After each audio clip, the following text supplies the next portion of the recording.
Telangana CM Revanth పై Twitter వేదికగా hot comments చేశారు మాజీ మంత్రి కేటీఆర్. రేవంత్ రెడ్డికి తెలంగాణ ఆత్మ లేదు, తెలంగాణపై గౌరవం అంతకన్నా లేదు అని కేటీఆర్ నిప్పులు చెరిగారు. తెలంగాణపై తెలివిలేని వ్యక్తి సీఎం కావటం మన కర్మ అని మండిపడ్డారు. తెలంగాణ ఆత్మగౌరవం విలువ తెలియని వ్యక్తి సీఎంగా ఉండటం మన దౌర్భాగ్యమని విమర్శించారు. తెలంగాణ దేనినైనా సహిస్తుంది, కానీ ఆత్మగౌరవాన్ని దెబ్బతీస్తే మాత్రం ఊరుకోదని కేటీఆర్ ఘాటుగా ట్వీట్ చేశారు.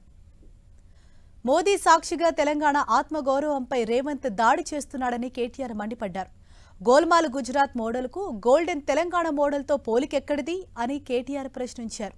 ఘనమైన గంగా జమున తెహజీబ్ మోడల్ కన్నా మతం పేరిట చిచ్చుపెట్టే గోద్రా అల్లర్ల మోడల్ నీకు నచ్చిందా అని నిలదీశారు. నిన్న మొన్నటిదాకా గుజరాత్ మోడల్పై నిప్పులు చెరిగిన రేవంత్ ఇవాళ ప్రధాని పక్కన సీట్ ఇవ్వగానే ఆయన గురించి గొప్పలు మాట్లాడుతున్నారు.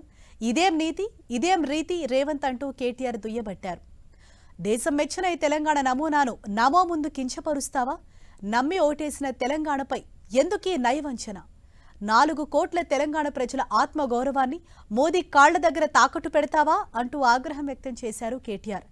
నాడేమో తెలంగాణ ఉద్యమకారులపై రైఫిల్ ఎత్తావు, నేడేమో తెలంగాణ ఆత్మగౌరవంపై దెబ్బ కొట్టావు.